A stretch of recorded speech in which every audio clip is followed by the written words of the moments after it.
Me llamo Renata, Renata Solís Fuentes. Tengo 41 años. Y la última Navidad que pasé en esa casa, me senté en la sala de un hogar que legalmente me pertenecía.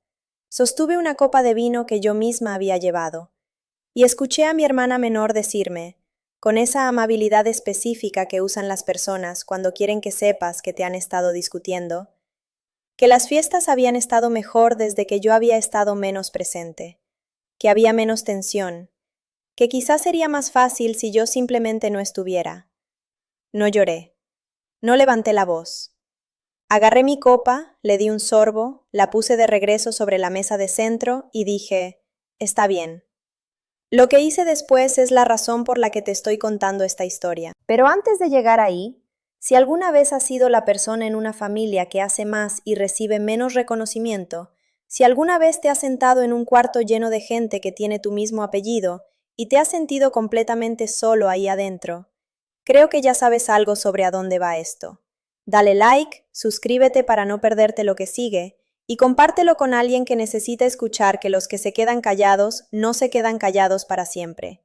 Ahora, déjame llevarte al principio. Crecí en Jalapa, Veracruz, en el tipo de colonia donde todos conocen el apellido de tu familia antes de conocer el tuyo. Mis padres, Ernesto y Dolores, vivían de lo que podían reunir entre dos cosas. Mi papá daba clases en una secundaria del centro y en las tardes reparaba aparatos en el taller del patio. Mi mamá cosía uniformes por encargo. No éramos pobres, pero tampoco vivíamos cómodos. Éramos el tipo de familia que no hablaba del dinero directamente, solo en el lenguaje del sacrificio. ¿Quién dio qué? ¿Quién necesitaba más? ¿Quién pedía menos? Yo era la mayor. Mi hermano Rodrigo llegó 2 años después, y mi hermana Verónica 3 años más tarde. Y quiero ser precisa sobre algo, porque llevo mucho tiempo pensándolo. No me trataron mal en la forma en que la gente generalmente lo entiende. Nadie me pegó. Nadie dijo que no me quisieran. Lo que pasó fue más silencioso que eso, y tardó más en tener nombre. Lo que pasó fue que mis necesidades eran las negociables, mis logros eran los asumidos, mi presencia era la confiable, lo cual significaba que también era la que nadie sentía la necesidad de agradecer. Rodrigo jugó fútbol desde los 8 años. Mi familia manejaba 3 horas ida y vuelta a partidos en municipios que todavía no podría ubicar en un mapa. No digo que estuviera mal, digo que a los 7 años yo ya notaba que su agenda era la que organizaba la nuestra. Verónica era la más chica, lo que significaba que estaba protegida de la manera en que se protege a los benjamines, amortiguada del roce que el hijo mayor absorbe como esponja. Y yo era la hija mayor, yo absorbía. Para cuando tenía 12 años, mi papá tuvo su primera crisis de salud. Presión altísima, 3 días en el IMSS. No fue grave, el médico lo llamó una advertencia. Pero en las 2 semanas después de que llegó a casa, mientras mi mamá corría a la escuela y Rodrigo estaba en entrenamiento y Verónica en casa de una amiga, yo me senté a la mesa de la cocina y construí un cuaderno. Anoté cada gasto, cada fecha de vencimiento, cada monto. Lo crucé con lo que mi papá me había dicho que entraba en un mes bueno versus uno flojo. Tenía 12 años y estaba manejando el presupuesto familiar porque alguien tenía que hacerlo y yo era la que estaba ahí. Nunca le mostré ese cuaderno a nadie. Lo mantuve al corriente durante los siguientes 2 años, hasta que las cosas se estabilizaron. Nadie preguntó cómo se estabilizaron. Nadie notó el cuaderno. Y aprendí algo en ese silencio que cargué durante las siguientes 2 décadas. Que ser capaz no es lo mismo que ser vista. Que hacer el trabajo no es lo mismo que ser valorada por hacerlo. Creí, de la manera en que los niños creen las cosas que su entorno les enseña, que yo estaba bien porque era funcional, y que esas dos cosas eran lo mismo. No son lo mismo. Eso lo sé ahora. Entonces no lo sabía. Me pagué la universidad en la UV con una beca parcial por promedio y 2 trabajos de medio tiempo. Uno en la copistería del campus, uno haciendo contabilidad para una pequeña empresa de importación en el centro de Jalapa que me pagaba 120 pesos la hora y me trataba como si tuviera 40. Estudié contaduría. Me gradué en el 10% superior de mi generación en un jueves de mayo cuando los jacarandas del campus estaban haciendo esa cosa específica que hacen en la primavera veracruzana, donde la luz llega de lado y todo parece iluminado desde adentro. Nadie de mi familia fue. Rodrigo tenía un torneo. Mi mamá dijo que no podía dejar la casa. Nadie le ofreció traer a Verónica. Mi papá manejó 2 horas solo, entró al auditorio en su camisa de los días buenos, con un letrero hecho a mano que tenía mi nombre completo en letras de molde, Renata Solís Fuentes, y me encontró después entre la multitud y puso las 2 manos en mi cara y me dijo, «Te veo, siempre te he visto». Lo dijo como alguien que sabe algo que tú todavía no, como si estuviera haciendo un depósito en una cuenta que esperaba que yo pudiera cobrar más adelante. Lloré en el carro de regreso a casa, el buen tipo de llanto, el que significa que algo aterrizó. No me pidió que lo explicara, nomás manejó y me dejó llorar y puso el radio bajito. Esa fue la primera vez que entendí que ser amada por una sola persona con claridad vale más que ser medio amada por todos. Me fui a la Ciudad de México después de graduarme y construí una vida que era mía en la forma específica en que las cosas son tuyas cuando tomaste cada decisión que llevó a ellas. Conseguí trabajo, fui mejorando, tuve un departamento, luego uno mejor, y a los 36 compré uno en la colonia Narvarte que necesitaba trabajo, y yo hice casi todo el trabajo yo sola los fines de semana con tutoriales de YouTube y un nivel que le pedí prestado a un vecino y nunca le devolví. No era rica, era libre. Esa distinción me importaba enormemente. Durante varios años fui a Jalapa en las fiestas. Llevaba el pastel de elote, la receta de mi papá, porque era el favorito de Rodrigo y yo lo sabía y lo llevaba. Compraba y envolvía regalos para personas que a veces se olvidaban de conseguirme uno. Manejaba las 4 horas de ida y sentada en esa casa actuaba la versión de mí misma que la familia había decidido que era, capaz, confiable, un poco seria, siempre bien, y me decía que la distancia entre quien yo era para ellos y quien yo era en realidad podía cerrarse si era suficientemente paciente. Cuando mi papá se enfermó la segunda vez, no actué la paciencia. Simplemente aparecí. Manejé a Jalapa los fines de semana y administré sus medicamentos y lo llevé a sus citas.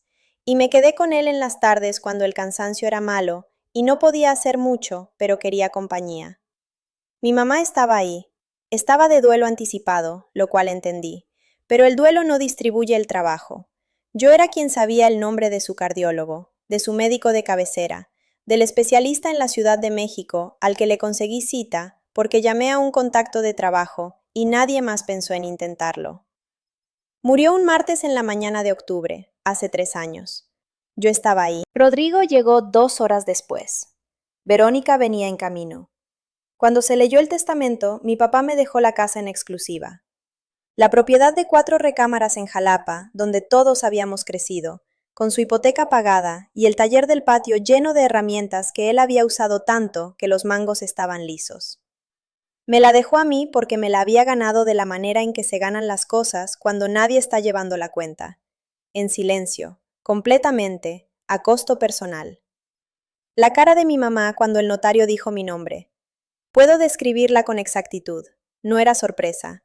Era la confirmación de algo que había decidido creer antes de entrar a esa sala. Y ese fue el principio de los 3 años que le tomó a mi familia decirme a la cara lo que aparentemente llevaban mucho tiempo diciéndose a mis espaldas. Que yo era difícil, que mi presencia tenía peso, que la Navidad, las fiestas en la casa que era mía, adornada con los foquitos que mi hermano había colgado sin pedirme permiso, estaría mejor si yo simplemente no estuviera. Quiero preguntarte algo, y lo pregunto de verdad. Porque lo que pasó en esa sala era el momento en que finalmente entendí la forma completa de lo que había estado viviendo. ¿Alguna vez alguien en tu familia te hizo sentir que tu amor era la obligación y su comodidad era la prioridad? ¿Que ser buena queriéndolos fue utilizado en tu contra? Escríbelo en los comentarios, yo los leo todos.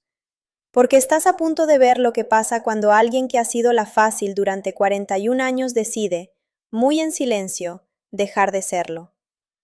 La noche después de que Verónica dijo lo que dijo, Dormí en mi cuarto de la infancia. Mi nombre seguía estarcido sobre la puerta del closet en las letras que mi papá había pintado cuando yo tenía 7 años.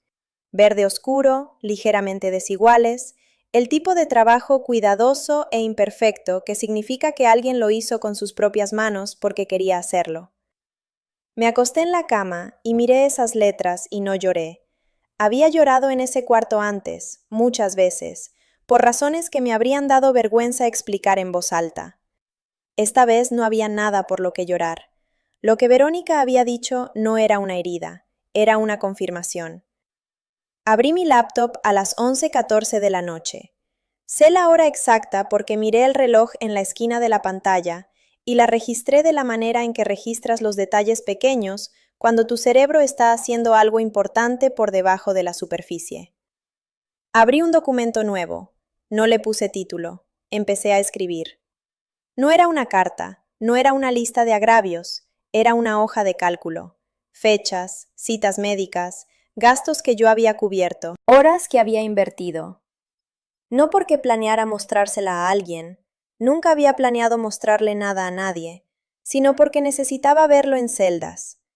Necesitaba que la cosa tuviera una forma que pudiera mirar sin que mi propia voz se metiera en el camino. A la 1 de la mañana había documentado 2 años de los cuidados de mi papá en un formato que habría sido válido ante un notario. Guardé el documento, cerré la laptop y me volví a acostar en la oscuridad. La casa estaba en silencio. Rodrigo y Brita estaban en el cuarto de al lado. Verónica al fondo del pasillo. Mi mamá en la recámara que antes era de mis papás, en la cama que antes era de mi papá, en la casa que ahora era legalmente, completamente, sin ninguna ambigüedad, mía. Manejé de regreso a la Ciudad de México a la mañana siguiente antes de que nadie se despertara. Dejé el pastel de elote en el refrigerador con un pedazo de plástico autoadherente encima. Me llevé los regalos envueltos. No dejé nota. No había nada que decir que el acto de irme antes del amanecer no dijera con más limpieza. Las llamadas empezaron 4 días después. Mi mamá llamó primero, 2 veces.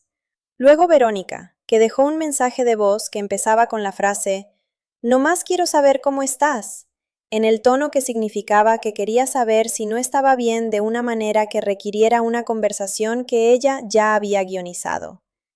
Luego Rodrigo, que no dejó mensaje de voz, sino que me mandó un WhatsApp 2 días después. «Renata, ya sabes cómo es Verónica. No lo hagas más de lo que es». Leí ese mensaje 3 veces. Luego puse el teléfono boca abajo sobre la barra de la cocina y me preparé un café y me paré en la ventana y miré la calle de abajo y pensé en lo que significa que te digan, la persona que acaba de ver cómo tu hermana te pide que te ausentes de la Navidad, que no lo hagas más de lo que es. No respondí. Ese día no. En 2 semanas tampoco. Lo que hice en cambio fue llamar a un abogado. No porque tuviera un plan todavía, no tenía un plan todavía, sino porque había aprendido hace mucho tiempo que cuando estás lidiando con una situación que tiene una dimensión legal, no la navegas emocionalmente. Consigues información, entiendes tu posición, después decides. El abogado se llamaba Arturo Mendívil. Tenía un despacho en un edificio de ladrillo en la colonia Roma Norte, que olía a papel viejo y café bueno. Me senté frente a él y le expliqué la situación en el mismo tono que uso para presentar reportes trimestrales. Estos son los hechos, esta es la estructura, estas son las partes involucradas, esto es lo que quiero entender. Escuchó sin interrumpir. Cuando terminé, me hizo 2 preguntas. La primera fue si había habido algún impugnamiento legal al testamento. No había. Mi mamá había consultado a su propio abogado en las semanas después de la lectura del testamento, pero no había fundamentos para un juicio sucesorio, y ella lo sabía, lo cual había convertido su duelo en resentimiento con la eficiencia de un sistema que llevaba años practicando esa conversión. La segunda pregunta fue ¿qué quería yo? Le dije que todavía no lo sabía, que quería entender mis opciones antes de decidir qué quería. Me las explicó. La casa era mía en forma absoluta bajo la legislación civil mexicana. La presencia de mi mamá como inquilina sin pago no establecía ningún derecho de propiedad. Podía venderla, podía transferirla, podía rentarla, podía donarla, podía hacer con ella cualquier cosa que un propietario legal puede hacer, que es todo, porque la propiedad es absoluta de una manera en que nada más en un sistema familiar jamás lo es. Le agradecí. Pagué su honorario de consulta. Manejé a casa. No tomé ninguna decisión ese día. Quiero ser honesta sobre eso, porque esta historia no es sobre una decisión apresurada tomada desde el enojo. Lo que ocurrió en las siguientes 2 semanas fue más lento y más silencioso que eso. Fue el proceso de una persona que ha pasado toda su vida tomando decisiones cuidadosas, documentadas, consideradas, sentada con el peso completo de lo que estaba a punto de hacer y asegurándose de que lo hacía por las razones correctas. Pensé en mi papá, en el letrero con mi nombre en letras de molde, en la manera en que había dicho te veo, como si fuera una promesa que estaba cumpliendo en nombre de alguien que había fallado en cumplirla antes. Pensé en lo que él había entendido sobre esta familia y que nunca había dicho en voz alta, y en el hecho de que dejarme la casa en exclusiva era, de alguna manera, lo más articulado que jamás había dicho. Él había visto la hoja de cálculo, no la mía, la que estaba debajo de todo, la que llevaba registro de quién apareció y quién no, quién se sacrificó y quién aceptó el sacrificio, quién había sido útil y quién había sido cómodo. La había visto. Y había saldado la cuenta en el único lenguaje que no se podía discutir. Lo que pasa cuando creces siendo la capaz, la confiable, la que sostiene las cosas sin que nadie se lo pida, es que la gente deja de poder imaginarse la versión de ti que para. Nunca han visto esa versión, no tienen referencia para ella.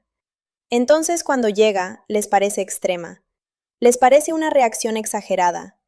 Les parece que lo estás haciendo más de lo que es.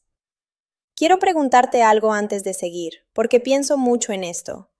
¿Alguna vez has estado en una posición donde finalmente dejaste de hacer algo por alguien, dejaste de aparecer, de absorber, de hacerlo fácil, y en lugar de reconocer lo que habían perdido, actuaron como si tú les hubieras hecho algo? ¿Como si tú parar fuera la ofensa, no todo lo que te hizo parar?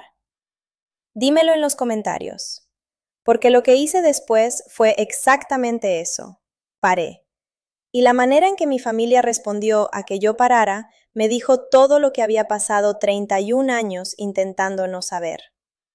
Llamé al licenciado Mendívil un jueves en la mañana de enero. La calle afuera de mi departamento estaba gris y fría, el tipo específico de frío que la Ciudad de México hace en enero cuando no es dramático, solo persistente. Tenía mi café, tenía mi libreta. Había tomado mi decisión. Le dije que quería donar la propiedad a una organización de la sociedad civil, específicamente una que convirtiera propiedades residenciales en vivienda transitoria para familias en situación de calle. Había investigado 3 organizaciones en el estado de Veracruz. Había revisado sus informes de transparencia y sus reportes ante el SAT. Había elegido la que tenía el historial operativo más sólido y las finanzas más limpias, porque no iba a tomar la decisión legal más significativa de mi vida adulta solo por sentimiento. El licenciado Mendívil guardó silencio un momento. Luego dijo, «Es un acto muy generoso». Dije, «Mi papá lo habría hecho». Y era verdad. Ernesto Solís había sido el tipo de hombre que arreglaba cosas para la gente sin que se lo pidieran, y nunca lo mencionaba después. El taller del patio estaba lleno de proyectos que había completado para los vecinos. Una reja reparada, un calentador reacondicionado, una puerta mosquitera que había estado rota en la cochera de alguien por 2 años. Arreglaba las cosas. No hablaba de arreglar las cosas, solo se aseguraba de que funcionaran. La donación se haría en su nombre. La Casa Transitoria Ernesto Solís. Escribí el nombre en mi libreta y lo miré un momento y sentí, por primera vez desde diciembre, algo que no era cansancio. Había una cosa más que le pedí al licenciado Mendívil que organizara. Antes de que los papeles se finalizaran y la transferencia se procesara, quería que una copia de la escritura firmada se enviara a un solo correo electrónico, el de mi mamá. Sin mensaje, sin asunto, solo el PDF, llegando un martes en la tarde de enero, abriéndose con su nombre listado como ocupante sin título de propiedad en una casa en la que había estado durmiendo 3 años, creyendo que era suya por derecho de presencia, aunque no por ley. Quiero pausar aquí un segundo, porque este momento, este martes específico en la tarde, es el que pienso cuando pienso en lo que significa finalmente estar lista. No enojada, no victoriosa, solo lista, de la manera en que una puerta está lista cuando la cierras desde adentro y escuchas el clic del pestillo. Si esa sensación te está llegando de la manera en que me llegó a mí el momento en que presioné enviar, dale like.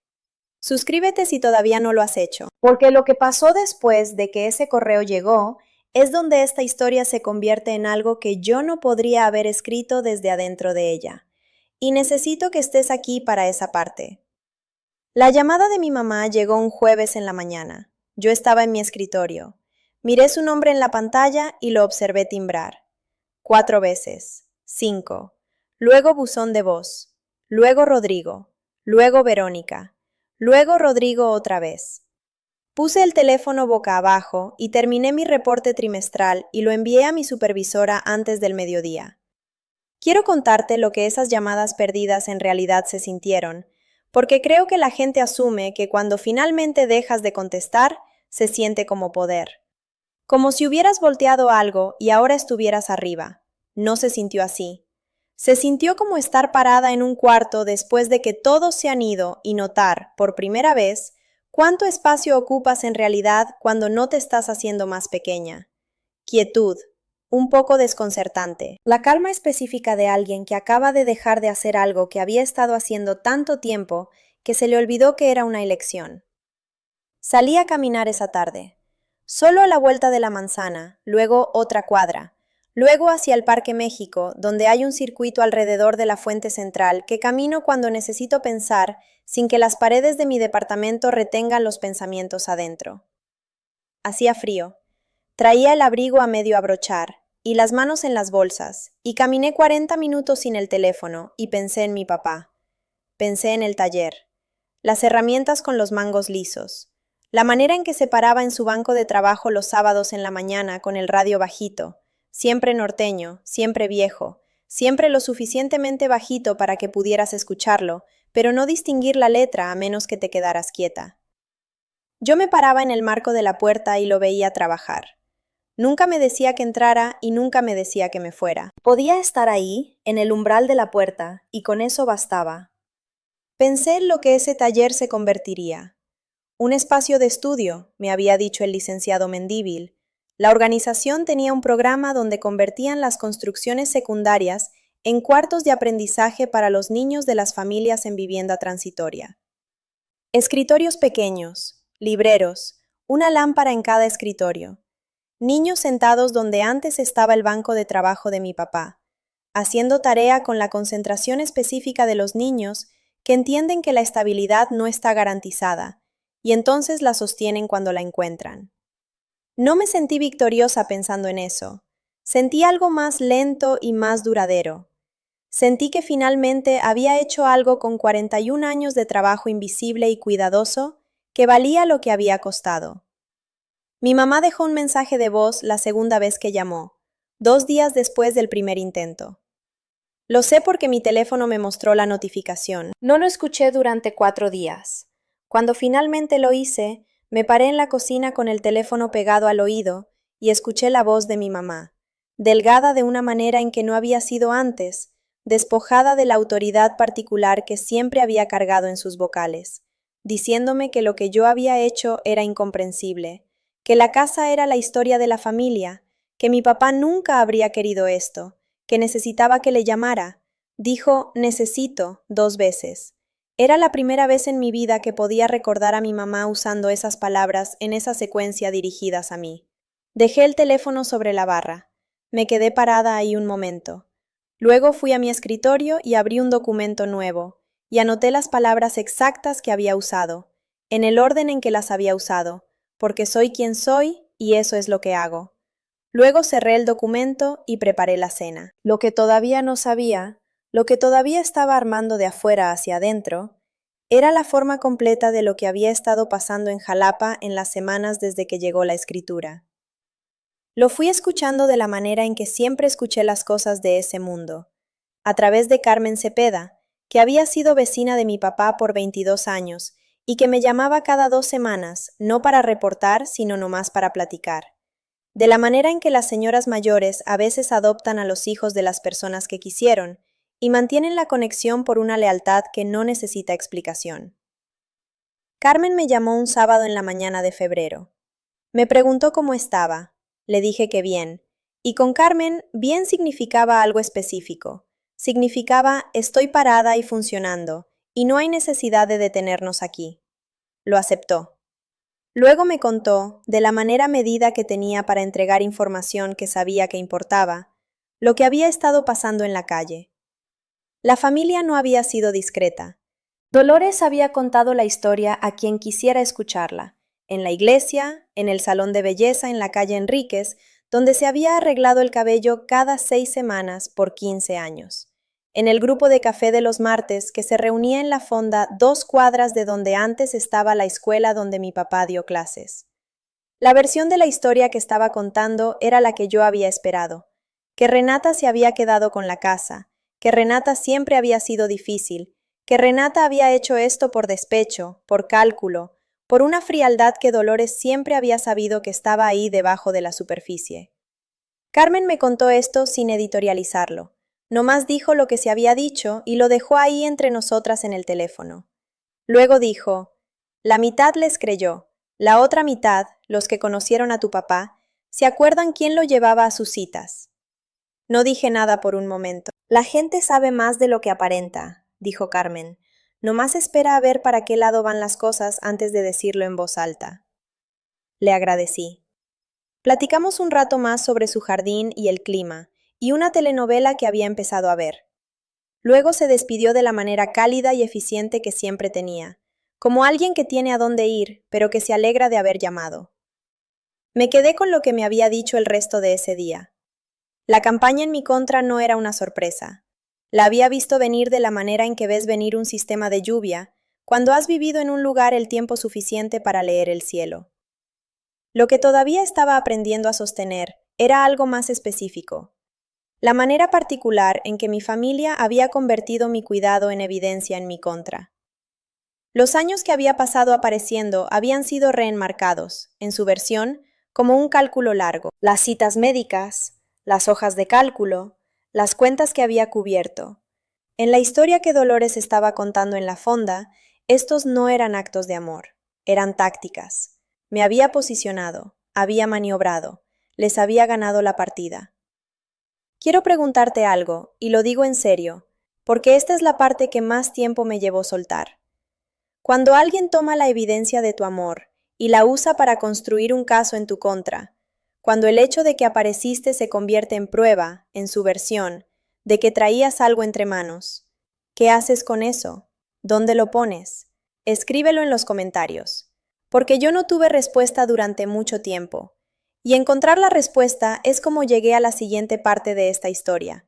Lo que hice con eso, a fin de cuentas, fue nada. Quiero ser precisa sobre eso. No llamé a mi mamá a defenderme. No mandé una carta al grupo del café de los martes. No compilé la documentación que tenía y la distribuí a la familia de la manera en que una parte de mí quería hacerlo. La parte organizada de los 12 años. La que creía que si le mostrabas a la gente los números con suficiente claridad, tendrían que ponerse de acuerdo en lo que significaban. Para entonces ya había aprendido que las personas que han decidido cuál es la historia no actualizan su posición basándose en evidencia. La evidencia es solo más material para la historia que ya están contando. Entonces no hice nada.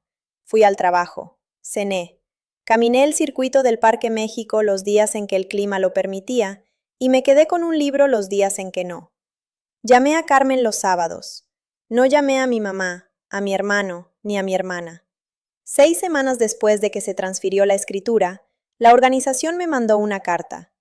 En su membrete oficial, firmada por su directora ejecutiva, agradeciéndome la donación y describiendo el calendario de conversión. Esperaban tener a la primera familia en la propiedad en 4 meses. La conversión del taller en cuarto de estudio para niños empezaría en la primavera. Doblada dentro de la carta había una fotografía. La casa, tomada desde la calle en una mañana despejada de invierno. Los foquitos navideños que Rodrigo había colgado en el alero todavía estaban ahí, Nadie los había quitado aún. Colgaban a lo largo del techo, desconectados e inmóviles, de la manera específica en que se ven las cosas cuando están esperando que alguien decida qué hacer con ellas. Miré esa fotografía durante mucho tiempo. Luego agarré un portarretrato del estante en mi recámara, uno simple de madera que había tenido años y nunca había usado, y puse la fotografía adentro y lo coloqué sobre mi escritorio junto al de mi papá en mi titulación. Él en su camisa de los días buenos, el letrero hecho a mano con mi nombre. Miraba directamente a la cámara con la expresión que siempre tenía en las fotografías, sin actuar, simplemente presente, simplemente ahí. Las dos fotografías quedaron una junto a la otra sobre mi escritorio, y las miré juntas, y entendí algo en lo que había estado dando vueltas durante meses. Lo que él había hecho al dejarme esa casa no era solo una decisión financiera, era una declaración. Era él diciendo, en el único lenguaje que no podía ser interrumpido, ni reenmarcado, ni discutido en la fonda del martes: vi quién estuvo aquí, lo estoy registrando, va a quedar en el documento. Él había llevado su propia hoja de cálculo, y de repente, sentada en mi escritorio un miércoles en la tarde de febrero, con el café enfriándose junto a mí, sentí algo que no había sentido desde la mañana de mi titulación, cuando lloré en su carro de regreso a casa. Me sentí sostenida. No rescatada, nunca había necesitado que me rescataran. Sostenida, de la manera en que te sientes sostenida cuando alguien te ve con exactitud, sin suavizarte ni inflarte, con exactitud, y dice, sí. Esa es la versión correcta de los hechos. Puse la mano plana sobre la fotografía, solo un segundo. Su cara bajo el vidrio, bajo mi palma. Ya sé, dije en voz alta, al departamento vacío. Ya sé que sí. Pero había algo más, algo que todavía no había encontrado. 3 semanas después de colocar esa fotografía en mi escritorio, me llegó un mensaje de Rodrigo. No era sobre la casa ni sobre mi mamá. Era extraño, cortado, como si hubiera empezado a escribir 3 veces y borrado. Renata. En el cajón del buró de papá hay un teléfono viejo. Lo encontré cuando fui a ver la casa. No sé si quieras verlo, solo te lo digo. Lo leí 2 veces, luego una tercera. Mi papá nunca fue hombre de tecnología. Usaba el mismo celular básico durante años hasta que dejaba de funcionar. Lo que Rodrigo había encontrado no era el teléfono que mi papá usaba cuando murió. Era uno anterior, un teléfono de 2 años atrás, de la época en que yo iba los fines de semana a llevarlo a sus citas. No le respondí a Rodrigo ese día, pero al día siguiente le escribí una sola línea. ¿Lo tienes tú todavía? La respuesta tardó 4 horas. Sí, te lo puedo mandar. Lo que llegó a mi departamento 10 días después era una cajita de cartón con el teléfono envuelto en papel periódico. Lo saqué. La pantalla estaba rayada. La batería estaba muerta. Lo conecté al cargador de un teléfono viejo que todavía tenía en un cajón y lo dejé cargando toda la noche. A la mañana siguiente encendió. Entré a la galería de fotos primero. Había imágenes del jardín, de la calle, de Carmen con su perra. Luego entré a los videos. Había uno solo, grabado 10 meses antes de que muriera. Mi papá, sentado en el taller. Su banco de trabajo detrás de él, las herramientas colgadas en la pared. La cámara ligeramente chueca, como quien la apoyó en algo sin que quedara del todo firme. Él con su camisa de cuadros de los sábados. Las manos juntas sobre las rodillas. Presioné play. La calidad del video no era buena. La imagen temblaba un poco. La luz del taller entraba de lado y dejaba la mitad de su cara en sombra. Pero su voz era perfecta, clara, sin prisa. La voz de los sábados en la mañana con el radio bajito. Dijo mi nombre primero. Renata. Solo eso, al principio. Como si estuviera asegurándose de que yo estuviera escuchando antes de seguir. Luego dijo, si estás viendo esto es porque encontraste el teléfono, o porque alguien te lo mandó. De cualquier manera, significa que ya pasó lo que sabía que iba a pasar. Me levanté del escritorio. No sé por qué. El cuerpo a veces se mueve antes de que la cabeza le dé permiso.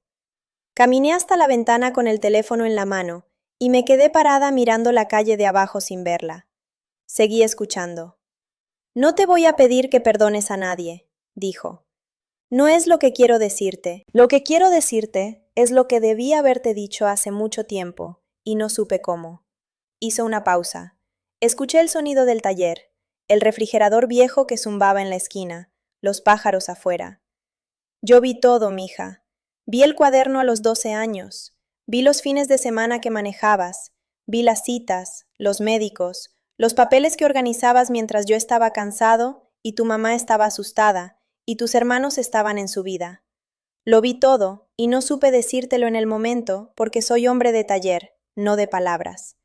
Pero no quiero irme sin que quede registrado. Tuve que pausar el video. Me quedé parada en la ventana con el teléfono contra el pecho y respiré. Afuera pasó un camión, un niño en bicicleta, la Ciudad de México haciendo lo que hace, seguir, sin detenerse por nadie. Volví a darle play. El testamento no es un castigo para ellos, dijo mi papá. Quiero que lo sepas. No lo hice para lastimarlos. Lo hice porque era lo correcto. Porque tú te ganaste esa casa de una manera que ningún papel ha podido decir hasta ahora. Y porque si no lo dejaba escrito, nadie iba a decirlo. Otra pausa. Lo escuché acomodar las manos sobre las rodillas. También quiero decirte algo sobre tu mamá y tus hermanos. No son malas personas, Renata. Son personas que aprendieron a ser cómodas contigo. Eso es diferente. Y sé que tú ya lo sabes, pero a veces ayuda a que alguien más lo diga en voz alta. Sonrió. Lo vi sonreír en la pantalla rayada de ese teléfono viejo, y sentí que el pecho se me cerraba de una manera que no era dolor, sino algo más parecido al reconocimiento, a la exactitud. Me da mucho gusto la persona en que te convertiste, dijo. No a pesar de todo lo que cargaste, incluyendo todo lo que cargaste. Esas dos cosas no se pueden separar, aunque a veces quisieras que sí.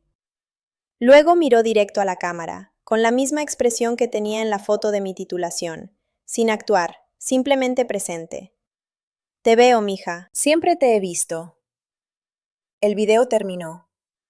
Me quedé parada en la ventana durante un tiempo que no puedo cuantificar. No lloré de inmediato.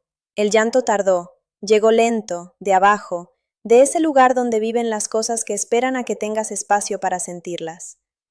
Cuando llegó, lo dejé llegar. No había nadie mirando, no había nada que administrar. Lloré de la misma manera en que lloré en el carro de regreso de mi titulación, el buen tipo de llanto, el que significa que algo aterrizó, el que significa que ya estás en el lugar correcto del tiempo para recibir la cosa que alguien te dejó guardada. Mi papá había grabado ese video 10 meses antes de morir, guardado en un cajón, esperando. Él sabía lo que iba a pasar. Pasé la siguiente hora sentada en mi silla con el teléfono sobre el escritorio, junto a las dos fotografías. Él en su camisa de los días buenos, el letrero con mi nombre.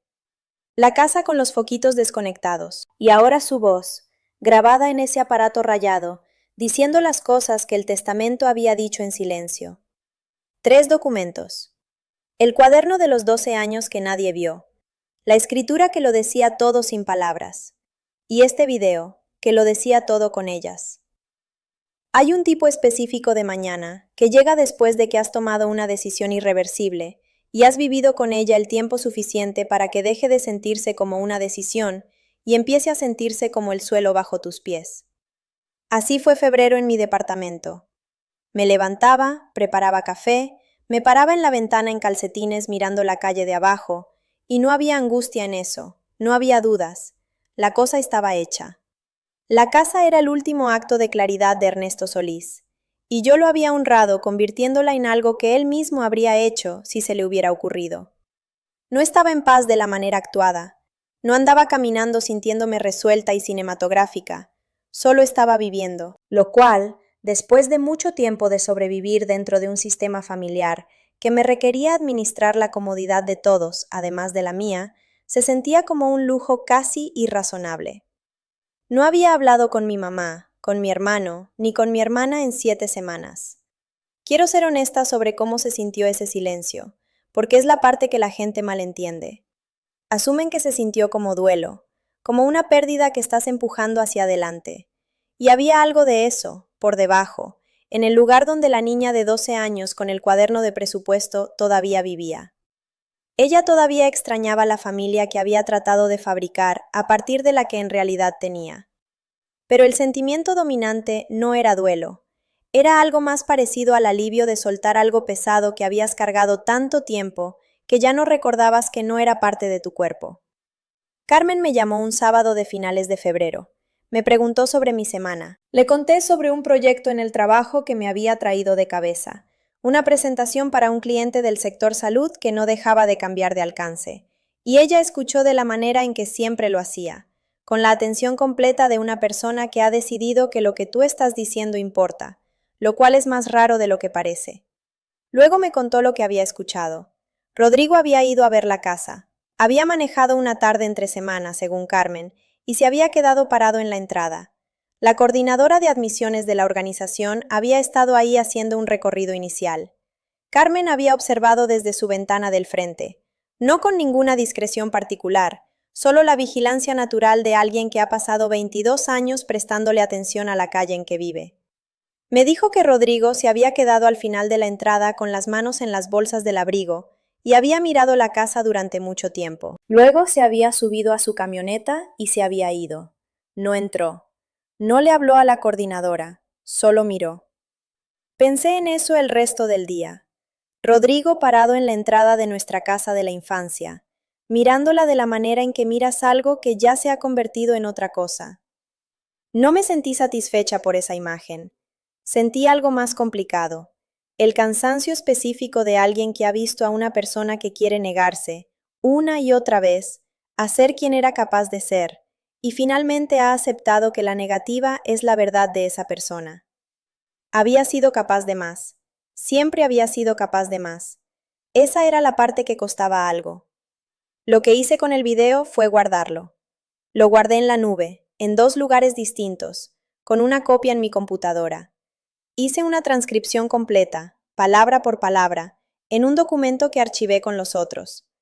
No porque planeara usarlo, no planeaba usarlo, sino porque soy quien soy, y los documentos son la manera en que le digo a las cosas que importan, yo sé que exististe. Pero había una cosa más que todavía no había hecho, una conversación que todavía no había tenido. Y la había estado rodeando de la manera en que rodeas algo que sabes que finalmente tienes que enfrentar.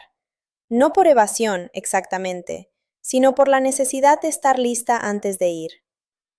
Mi mamá había estado viviendo en esa casa como ocupante sin título desde que murió mi papá. El calendario de transición de la organización le daba 90 días para hacer otros arreglos. El licenciado Mendívil lo había comunicado por los canales legales correspondientes. El tiempo estaba corriendo.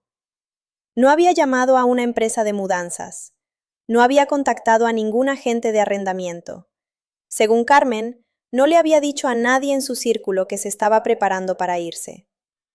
Lo que había hecho, en las 7 semanas desde que la escritura llegó a su correo, era contar la historia, refinarla, hacerla tan consistente y tan detallada que había empezado a sentirse, para las personas que la escuchaban, como hecho documentado en lugar de la interpretación de una persona sobre eventos que otra persona había vivido completamente diferente. Llamé al licenciado Mendívil un jueves en la mañana. Le dije que necesitaba hablar con mi mamá directamente. No a través de abogados, no a través de un proceso formal, en persona. Tenía información que ella necesitaba escuchar y quería entregársela yo misma. Me aconsejó con cuidado. Listó las razones por las que esto era legalmente innecesario y emocionalmente riesgoso. Escuché cada razón. Luego le dije que entendía y que iba de todas formas. Hizo una pausa. Luego dijo, ¿qué necesita que le prepare antes de ir? Le dije. Me lo tuvo listo para el viernes al final del día.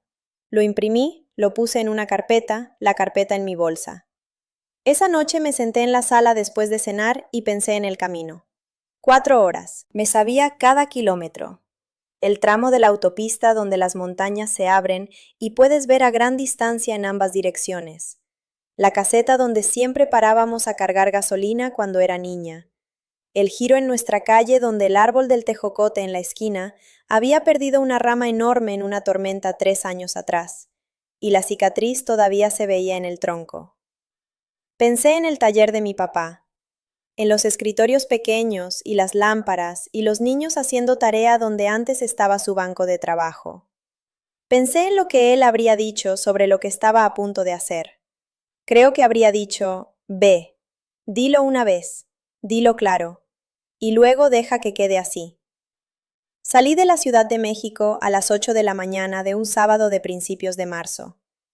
La luz era la pálida y delgada de la primavera temprana del altiplano, todavía no cálida, pero intentándolo. Manejé con el radio bajito, de la misma manera en que siempre manejaba mi papá, y me dejé sentir el peso completo de las 4 horas en lugar de distraerme para salir de él. Pasé la caseta donde parábamos a cargar gasolina. Tomé el giro en nuestra calle. El tejocote en la esquina, la cicatriz en el tronco donde había estado la rama. Manejé despacio por la cuadra y metí el carro en la entrada de la casa, y me quedé sentada con el motor apagado. Los foquitos seguían en el alero, todavía desconectados, todavía esperando.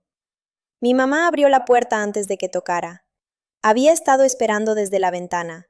Lo supe por la velocidad, por la manera en que ya estaba posicionada cuando la puerta se abrió, ya compuesta en la versión de sí misma que había decidido presentar. Traía su cardigan rojo, el mismo de diciembre, como si nunca se lo hubiera quitado en todo el invierno, o como si se lo hubiera vuelto a poner esta mañana por una razón que no se había examinado. Nos sentamos a la mesa de la cocina. La misma mesa donde yo había construido mi cuaderno de presupuesto a los 12 años. Las mismas sillas. La misma ventana sobre el fregadero con vista al patio de atrás, donde podía ver la esquina del taller desde donde estaba sentada. Mi mamá me miró un momento largo, luego empezó.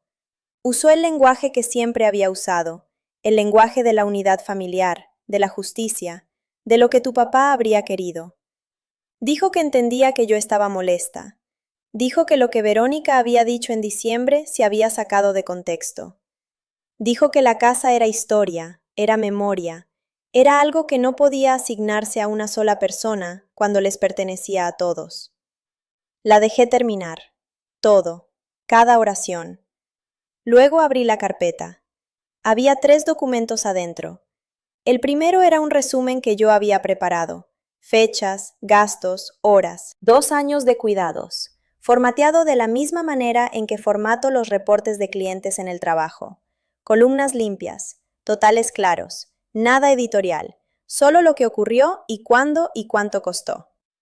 El segundo documento era una carta del cardiólogo de mi papá, confirmando la frecuencia y naturaleza de sus citas, y el nombre del familiar listado como contacto de atención primaria en todos sus expedientes.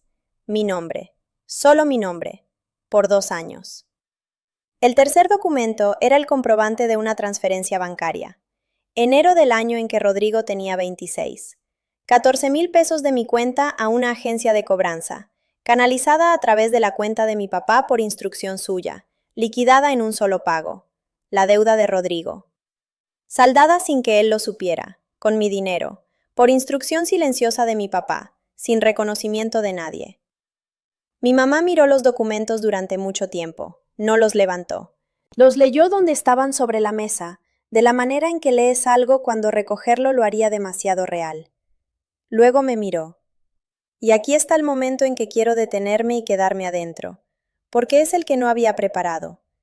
Debajo del cardigan, debajo de la cara compuesta y el lenguaje ensayado, se veía cansada, no enojada, no calculando, solo cansada, de la manera en que se ven las personas cuando han estado sosteniendo una versión de una historia tanto tiempo que el sostenerla les ha costado algo que no pueden recuperar.